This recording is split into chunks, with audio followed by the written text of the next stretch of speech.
धनपुर एक छोटा सा गांव था। गांव के बीचों बीच एक बड़ा बरगद का पेड़ था, जहां रोज सुबह गांव वाले बैठकर अपने सुख दुख बांटते थे। उसी गांव में एक गरीब किसान भोला राम अपनी बेटी सुगनी के साथ रहता था। बाबा, घर में अनाज बिल्कुल खत्म हो गया है। सुगनी, आज खेत में आखिरी बार मेहनत करूंगा। भगवान चाहे तो कुछ उग जाएगा। भोला राम का घर बेहद गरीब था। टूटी छत, खाली मटके और सोना चूल्हा उसकी हालत बयान कर रहे थे। बाबा, बस एक सूखी रोटी बची है। तू खा ले बेटी, मैं पानी पीकर सो जाऊंगा। नहीं बाबा, आधी आप खाओ, आधी मैं खाऊंगी। भोला राम अपने खेत में मेहनत करने चला गया, लेकिन आज उसकी किस्मत कुछ अलग ही मोड़ लेने वाली थी। अरे भोला राम, अभी भी इस बंजर जमीन पर मेहनत कर रहे हो? सेठ जी, यही तो हमारा सहारा है। अगर मैं कहूँ कि बिना मेहनत किए भी तुम अमीर बन सकते हो तो? सेठ मधुसूदन की बात सुनकर भोला राम कुछ पल के लिए चुप हो गया। उसके मन में सवालों का तूफान उठने लगा। एक तरफ गरीबी थी और दूसरी तरफ बिना मेहनत के पैसा कमाने का लालच। सेठ जी, बिना मेहनत के कोई कैसे अमीर बन सकता है? दुनिया में दो तरह के लोग होते हैं भोला राम। एक वो जो जिंदगी भर मेहनत करते हैं और फिर भी गरीब रहते हैं, और दूसरे वो जो दिमाग से काम लेते हैं और कम मेहनत में अमीर बन जाते हैं। मैं कुछ समझा नहीं सेठ जी। अब सेठ ने अपनी असली चाल शुरू की। उसने भोला राम को एक ऐसा प्रस्ताव दिया जो ऊपर से बहुत अच्छा लग रहा था, लेकिन अंदर से खतरनाक था। देखो भोला राम, ये जमीन सालों से तुम्हें कुछ खास नहीं दे रही, लेकिन मेरे पास एक तरीका है। कैसा तरीका? तुम ये खेत मुझे कुछ महीनों के लिए दे दो, मैं इसमें अपने तरीके से खेती करवाऊंगा और हर महीने तुम्हें तय पैसा दूंगा, चाहे फसल हो या ना हो। लेकिन सेठ जी, ये जमीन तो हमारे पुरखों की निशानी है। निशानी से पेट नहीं भरता भोला राम। सोचो, तुम्हारी बेटी भूखी है और मैं तुम्हें बिना मेहनत के हर महीने पैसा देने को तैयार हूँ। भोला राम के सामने अब जिंदगी का सबसे कठिन फैसला था। एक तरफ अपनी जमीन और दूसरी तरफ अपनी बेटी की भूख। अगर मैं मान जाऊं तो मुझे हर महीने पैसा मिलेगा? हाँ, हर महीने बिना किसी मेहनत के। ठीक है सेठ जी, मैं तैयार हूँ। भोला राम ने मजबूरी में जो फैसला लिया, वही आगे चलकर उसकी जिंदगी का सबसे बड़ा पछतावा बनने वाला था। अगले दिन सुबह भोला राम सेठ के कहने पर चौपाल में पहुंचा। बरगद के पेड़ के नीचे हल्की हल्की भीड़ लगी थी। सेठ मधुसूदन पहले से ही वहां खड़ा था, जैसे उसे इसी पल का इंतजार हो। आ गए भोला राम, मैं तो तुम्हारा ही इंतजार कर रहा था। हाँ सेठ जी, आपने बुलाया था? बस एक छोटा सा कागज है, औपचारिकता के लिए, ताकि आगे कोई झंझट ना हो। भोला राम पढ़ा लिखा नहीं था। उसने कागज को हाथ में लिया, लेकिन उसमें क्या लिखा है ये समझना उसके बस की बात नहीं थी। सेठ जी, इसमें लिखा क्या है? अरे कुछ खास नहीं, बस ये कि तुमने अपनी जमीन कुछ समय के लिए मुझे दी है और बदले में मैं तुम्हें हर महीने पैसा दूंगा।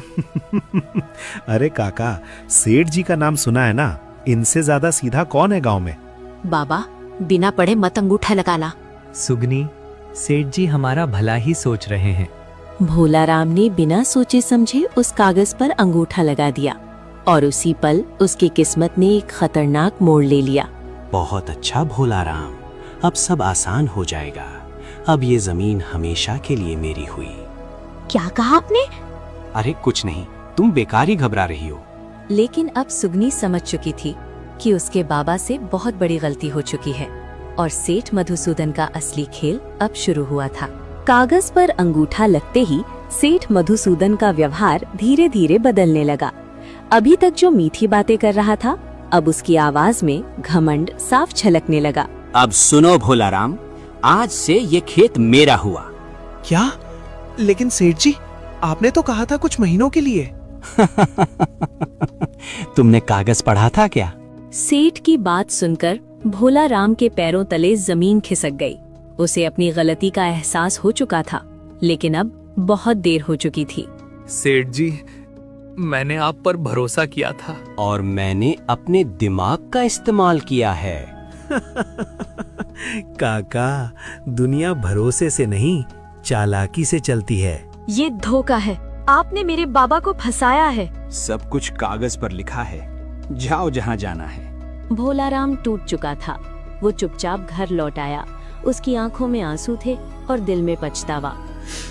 बेटी, मुझसे बहुत बड़ी गलती हो गई। नहीं बाबा, गलती आपकी नहीं, उस सेठ की है। अब वो सेठ नहीं बचेगा। मैं उसे उसके ही खेल में हराऊंगी। सुगनी ने उसी पल ठान लिया कि वो सेठ मधुसूदन को उसके ही दिमाग से हरा कर रहेगी। और यहीं से शुरू होती है असली कहानी। अगली सुबह सुगनी बहुत जल्दी उठ गई। उसके चेहरे पर अब दुख नहीं बल्कि एक अजीब सा आत्मविश्वास था। उसने मन ही मन एक योजना बना ली थी। बेटी, अब क्या होगा? हमारे पास तो कुछ भी नहीं बचा। सब वापस आएगा बाबा, बस आप मुझ पर भरोसा रखो। सुगनी सीधे बाजार पहुंची। उसने वहां से कुछ अनाज, एक पुरानी बोरी और एक टूटा हुआ ठेला किराए पर लिया। सुगनी, तुम ये सब क्यों ले रही हो? थोड़ा काम शुरू करना है। कुछ ही देर में सुगनी अपना ठेला लेकर सीधे सेठ मधुसूदन की हवेली के बाहर पहुंच गई। उसके चेहरे पर हल्की मुस्कान थी, जैसे उसे पता हो कि आगे क्या होने वाला है। अरे ये क्या, अब तुम ठेला चलाओगी? हाँ सेठ जी, और आज मैं आपको एक सौदा देने आई हूँ। तुम और सौदा? हाँ सेठ जी, ऐसा सौदा जो आपको बहुत फायदा देगा। सेठ को लगा कि ये लड़की अभी भी नादान है, लेकिन उसे नहीं पता था कि वो खुद एक बड़े जाल में फंसने वाला है। सुगनी ने अपना ठेला वहीं रोक दिया। सेठ मधुसूदन उसकी तरफ देखने लगा। उसे लग रहा था कि ये लड़की कोई छोटी मोटी बात लेकर आई है, लेकिन असल में खेल कुछ और ही था। सेठ जी, ये अनाज मैं बेचना चाहती हूँ। अरे ये तो हर कोई बेचता है, इसमें नया क्या है? नया है इसका सौदा करने का तरीका। सुगनी ने अब अपनी चाल चलनी शुरू की। उसकी बातें सुनकर सेठ के चेहरे पर उत्सुकता आ गई।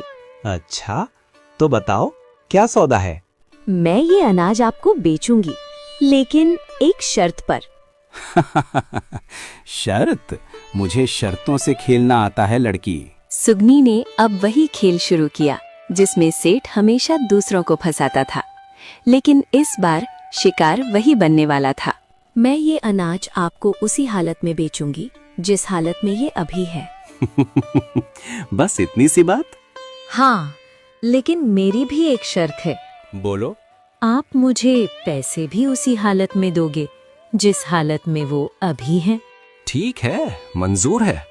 सेठ को लगा कि वो फिर से जीत जाएगा, लेकिन इस बार खेल उल्टा पड़ने वाला था। सेठ मधुसूदन सुगनी को अपने आंगन में ले आया। उसे पूरा भरोसा था कि वो इस बार भी जीत जाएगा, लेकिन उसे ये अंदाजा नहीं था कि इस बार चाल किसी और की थी। चलो लड़की, अब बताओ ये अनाज कहाँ उतारना है? यहीं रहने दीजिए सेठ जी, जैसा है वैसा ही। अब वही पल आया जहाँ से सुगनी ने सेठ को उसी के खेल में फंसाना शुरू किया। ठीक है, मैं अभी पैसे लेके आता हूँ। रुकिए सेठ जी। क्या हुआ? शायद आप मेरी शर्त भूल रहे हैं। अब सुगनी ने अपना असली दांव चला और सेठ पहली बार चुप हो गया। मैंने कहा था पैसे उसी हालत में चाहिए जिस हालत में वो अभी हैं, और अभी आपके पैसे इसी घर के अंदर है। तो पैसे के साथ ये घर भी मेरा हुआ। ये क्या बकवास है? बकवास नहीं सेठ जी, वही नियम जो आपने मेरे बाबा के साथ खेला था। अब सेठ मधुसूदन समझ चुका था कि इस बार वो खुद अपने ही जाल में फंस चुका है। सेठ मधुसूदन गुस्से में तिल मिला उठा। उसे समझ आ गया था कि अगर अभी कुछ नहीं किया तो उसकी इज्जत भी जाएगी और सब कुछ भी। इसलिए वो तुरंत पंचायत बुलाने का फैसला करता है। सरपंच जी, इस लड़की ने मेरे साथ धोखा किया है। धोखा मैंने नहीं, आपने किया है सेठ जी। पूरा गांव इकट्ठा हो चुका था। सबकी नजरें सरपंच पर थीं, क्योंकि अब फैसला उसी को करना था। पहले पूरी बात साफ साफ बताओ। इस लड़की ने मुझसे सौदा किया और अब मेरा घर मांग रही है। मैंने वही किया है जो इन्होंने मेरे बाबा के साथ किया था। सुगनी ने अब पूरी कहानी पंचायत के सामने रख दी। उसकी बात सुनकर गांव वाले हैरान रह गए। इन्होंने मेरे बाबा से कागज पर अंगूठा लगवाकर उनका खेत छीन लिया, और आज जब मैंने वही चाल इनके साथ चली तो इन्हें गलत लग रहा है।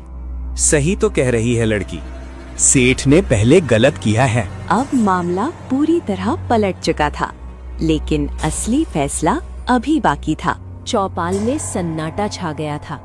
सबकी नजरें सरपंच पर टिक गई थी। अब जो फैसला होगा वही सच माना जाएगा।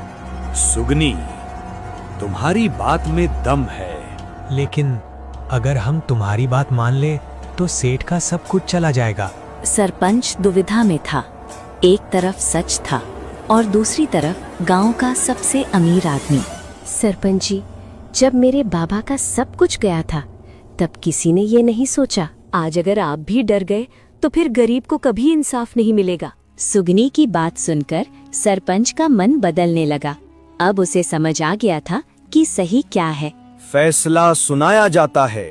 जिस तरह सेठ ने चालाकी से भोला राम की जमीन ली, उसी तरह सुगनी का सौदा भी सही माना जाएगा। ये अन्याय है। अन्याय तब हुआ था जब तुमने गरीब को धोखा दिया था। अब खेल पूरी तरह पलट चुका था, लेकिन अभी आखिरी मोड़ बाकी था। सरपंच का फैसला सुनते ही पूरे चौपाल में हलचल मच गई। सेठ मधुसूदन के चेहरे का रंग उड़ चुका था। पहली बार उसे एहसास हुआ कि चालाकी हमेशा काम नहीं आती। सुगनी, ये सब छोड़ दो, मैं तुम्हें पैसे दे देता हूँ। अब बात पैसों की नहीं है सेठ जी, अब बात इंसाफ की है। सेठ समझ चुका था कि अब बचने का कोई रास्ता नहीं है। उसका घमंड पूरी तरह टूट चुका था। मुझसे गलती हो गई, मुझे माफ कर दो। माफी तब मिलती है जब इंसान अपनी गलती समझे और दूसरों के साथ वही ना दोहराए। कुछ दिनों बाद भोला राम को उसका खेत वापस मिल गया। उसकी जिंदगी फिर से पटरी पर आने लगी और गांव वालों को एक बड़ी सीख मिल गई। बेटी, तूने तो सब कुछ बदल दिया। नहीं बाबा, बस गलत के खिलाफ खड़ी हूँ। जो लोग दूसरों को धोखा देकर आगे बढ़ते हैं, एक दिन वही धोखा उन्हें भी गिरा देता है और सच की जीत हमेशा होती है।